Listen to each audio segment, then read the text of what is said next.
Welcome to my story, episode 6. In the beginning of this story, I would like to dedicate it to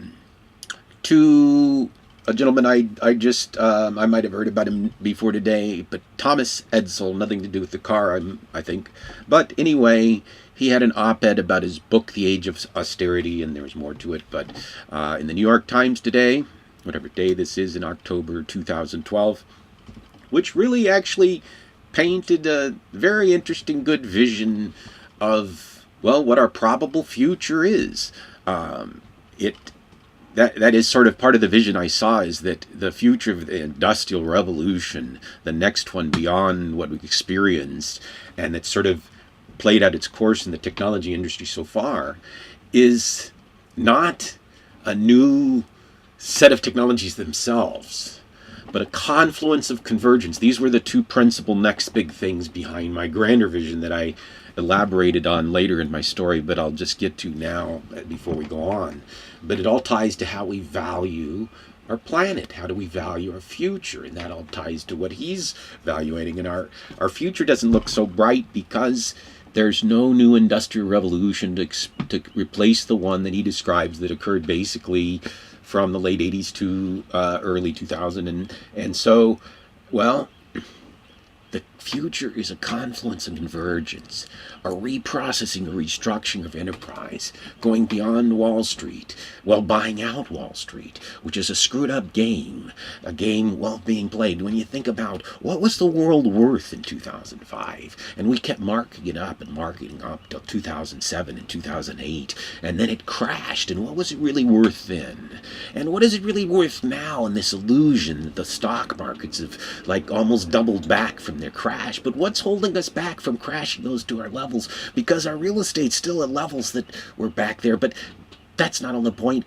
We ultimately can't afford this thing that was designed to fail, and that's where it might get biblical, but we're not going to go there now. So the value of things that's depending on the future, and I guess in contrast to his ideas, I'd like to present the ideas to Thomas Edsall that maybe the inception of our future is this confluence of convergence, where we take all of the things that we do, our systems of governance and transportations, our economics and banking, and integrating in them to a single monolithic IT architecture secured with, well, advancing the state of technologies beyond what we can was like fractionalized, while we fighting it out for our own pieces of the pie, where we realize that if we put all pieces together and create a system, a giant monolithic system, that we can create prosperity across the whole system.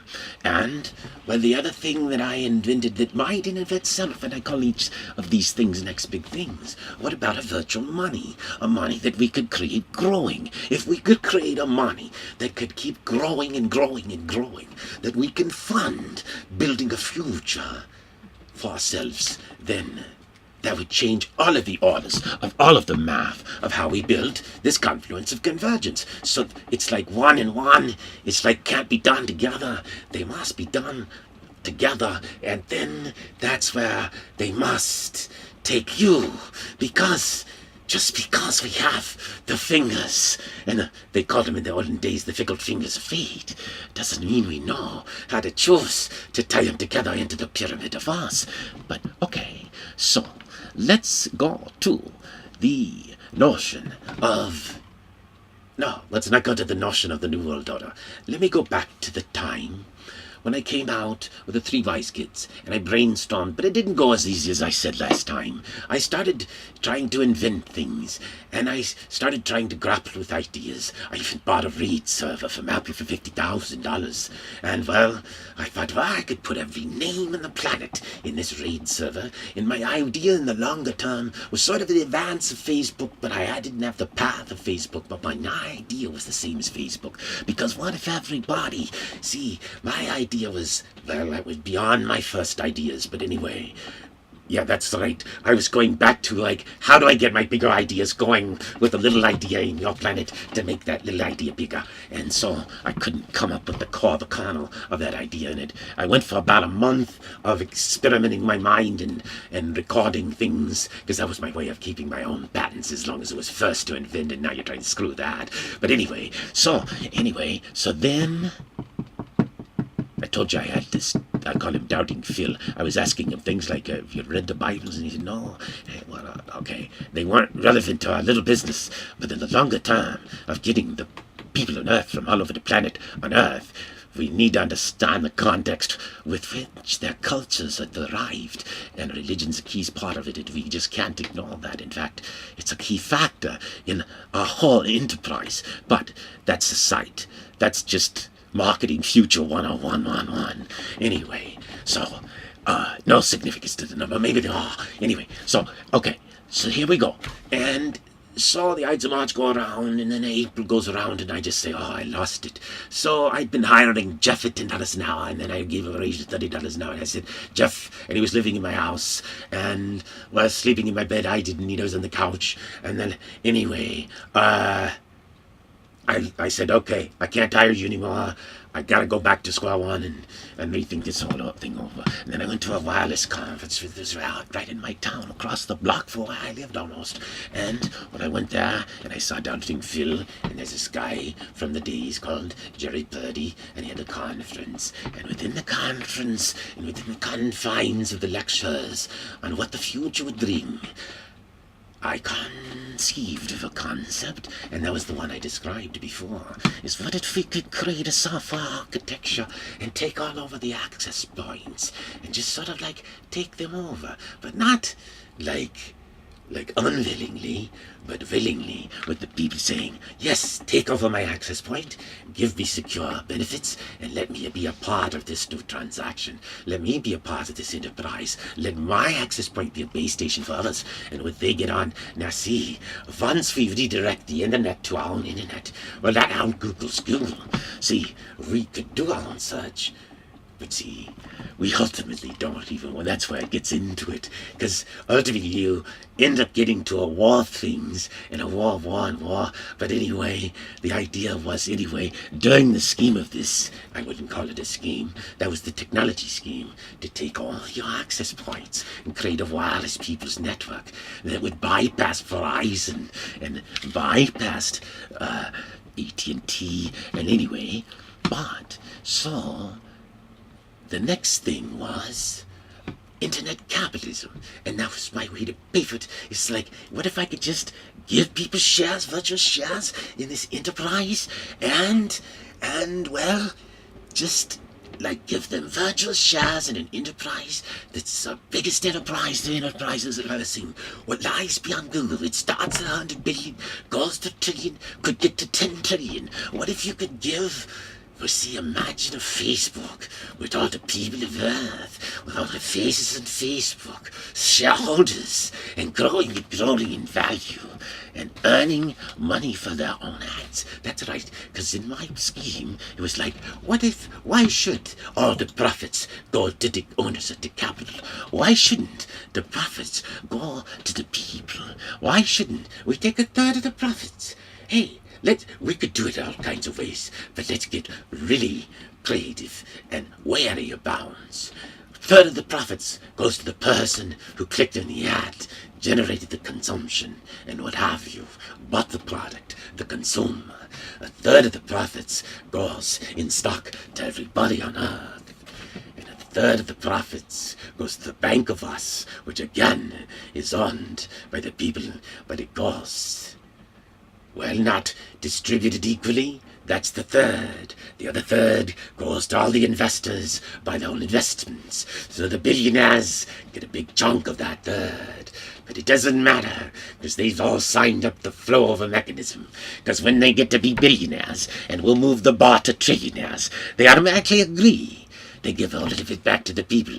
But the reason that becomes so simple is because Well, we put them all in the movie. I don't know if I made that very clear to you, but our entire reality goes into a movie, and everybody you know is on TV, and all of the people around you that aren't even on TV are now on TV in my movie. As I moved it forward in my mind, it actually ties into the next of my iterations of the story, the revolution from the top to the bottom. But in my movie, which is your movie, it's really, I don't even want it to be my movie. I was always looking for Wizard of Oz. I wanted to play the Wizard of Oz behind the curtain. Actually, I wanted to play Wizard of Oz. I was looking for Dorothy to play me. I didn't want to play Dorothy. Ultimately, I did, but that's another story. Okay, so, anyway, so what? So, we lost our trains of thoughts. Okay, so we're back into internet capitalism. See, it's the virtual circle. And so, in the context of a global scale, think about this. If we could grow and advance all of our prosperity, we can make the rich richer, and we can, for them, just securing the safety of their assets is probably all they need. And then, for all of the people in the middle, we can share those profits. Now, for those in those developed nations who have the profits, the first thing is we're buying their things out. So we're buying their stocks and everything out.